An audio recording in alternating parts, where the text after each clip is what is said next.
সুপ্রিয় দর্শক, স্বাগতম জানাচ্ছি সর্বশেষ আপডেট বাংলা সংবাদে। শুরুতেই সংবাদ শিরোনাম। শুরুতেই জানিয়ে দেব, 3 দিন পর কথা বললেও ঝুঁকিমুক্ত নন খালেদা জিয়া। বিস্তারিত থাকছে প্রতিবেদনে। এদিকে তারেক রহমান দেশে আসতে চাইলে একদিনই ট্রাভেল পাস দেওয়া সম্ভব। বিস্তারিত থাকছে প্রতিবেদনে। আরও জানিয়ে দেব, হাজিরা দিতে আসা 2 আসামিকে আদালত চত্বরেই খুন। বিস্তারিত থাকছে প্রতিবেদনে। এদিকে 2 বড় দলের নেতৃত্ব পরিবর্তনে বিদেশ থেকে খেলা চলছে। বিবিসি বাংলাকে জয়। বিস্তারিত থাকছে প্রতিবেদনে। আরও জানিয়ে দেব, পাওয়া গেল নতুন ফাটল রেখা। দেশের কয়েক জেলা হয়ে চলে গেছে কলকাতা পর্যন্ত। বিস্তারিত থাকছে প্রতিবেদনে।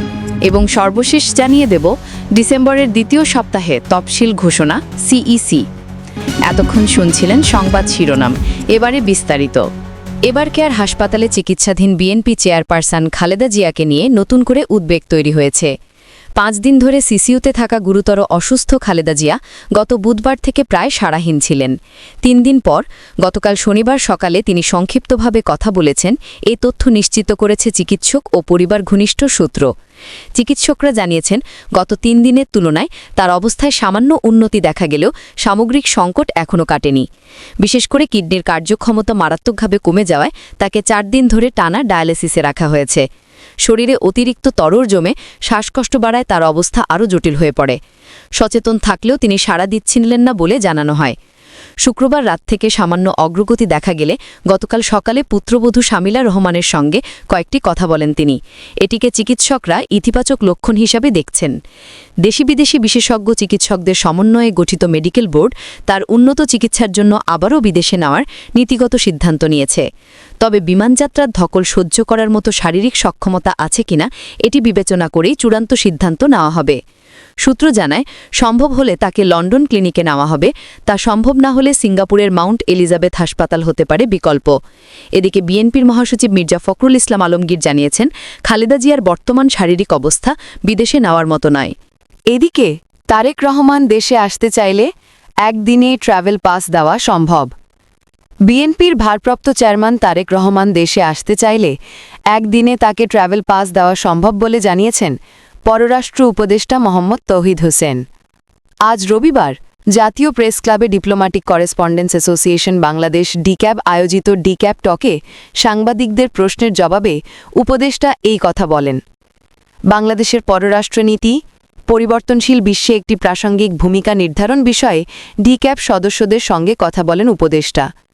তারেক রহমানের দেশে ফেরার বিষয়ে জানতে চাইলে উপদেষ্টা তৌহিদ হোসেন বলেন, তারেক রহমান দেশে আসতে চাইলে কোনো বিধিনিষেধ নেই, একদিনে ট্রাভেল পাস দেওয়া সম্ভব। আর সাবেক প্রধানমন্ত্রী খালেদা জিয়া অসুস্থতার জন্য বিদেশে যেতে চাইলেও যা সহযোগিতা দরকার অন্তর্বর্তী সরকারের পক্ষ থেকে সেই সহযোগিতা করা হবে। পররাষ্ট্র উপদেষ্টা বলেন, ভারতে তালিয়ে থাকা মানবতাবিরোধী অপরাধের মামলায় মৃত্যুদণ্ডপ্রাপ্ত সাবেক স্বরাষ্ট্রমন্ত্রী আসাদুজ্জামান খানকে প্রথমে প্রত্যর্পণ করা হবে, এ ধরনের কোনো অফিসিয়াল তথ্য নেই। সম্প্রতি সামাজিক যোগাযোগ মাধ্যম ফেসবুকে দেওয়া এক স্ট্যাটাসে প্রধান উপদেষ্টার প্রেস সচিব শফিকুল আলম লিখেছেন, তিনি মোটামুটি নিশ্চিত যে ভারত আসাদুজ্জামান খানকে শীঘ্রই বাংলাদেশে প্রত্যর্পণ করবে। সাবেক প্রধানমন্ত্রী শেখ হাসিনাকে প্রত্যর্পণ না করলে সম্পর্কে প্রভাব পড়বে কিনা জানতে চাইলে তৌহিদ হোসেন বলেন, শেখ হাসিনাকে ফেরত না দিলে শুধু একটি ইস্যুতে সম্পর্ক আটকে থাকবে না। বিস্তারিত আসছে। দলের নেতৃত্ব পরিবর্তনে বিদেশ থেকে খেলা চলছে। বিবিসি বাংলাকে জয়।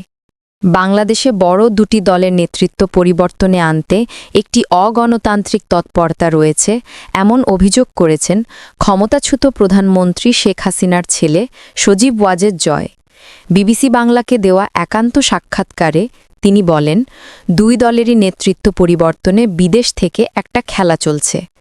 বাংলাদেশে কার্যক্রম নিষিদ্ধ থাকা আওয়ামী লীগের পাশাপাশি বড় দল বলতে তিনি বিএনপিকে বুঝিয়েছেন। তবে খেলা বলতে আসলে কি বোঝাচ্ছেন এবং কারা এর সঙ্গে জড়িত সে বিষয়ে তিনি পরিষ্কার করেননি। সজীব ওয়াজেদ জয় বলেন, তার পরিবারের কেউ শেখ হাসিনার পরে দলের নেতৃত্বে আসার সম্ভাবনা নেই। তিনি বলেন, দলই এ বিষয়ে চূড়ান্ত সিদ্ধান্ত নেবে। তিনি আরও বলেন, আমরা একটি গণতান্ত্রিক দল। ভবিষ্যৎ নেতৃত্ব কে হবে এটা দল নির্ধারণ করবে। আমি বা অন্য কেউ উপর থেকে এটা নির্দেশ দিতে পারি না। এখন যে চেষ্টা করা হচ্ছে তা কিন্তু বাস্তবে বাংলাদেশের দুই দলেরই নেতৃত্ব পরিবর্তনের জন্য বিদেশ থেকে একটা খেলা চলছে। এটি গণতান্ত্রিক নয়। ৫ আগস্টের পর গণ অভ্যুত্থানের পর আওয়ামী লীগ রাজনীতিতে বড় সংকটের মধ্যে পড়েছে। কেন্দ্র থেকে তৃণমূলের অধিকাংশ দায়িত্বশীল নেতা দেশে বিদেশে আত্মগোপনে রয়েছেন অথবা কারাগারে আছেন।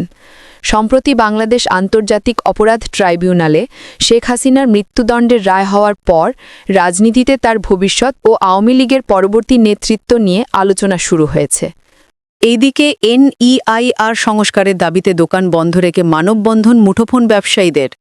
National equipment identity register NEIR সংস্কারের দাবিতে মানববন্ধন করছে স্মার্টফোন ও গ্যাজেট ব্যবসায়ীদের সংগঠন mobile business community Bangladesh MBCB।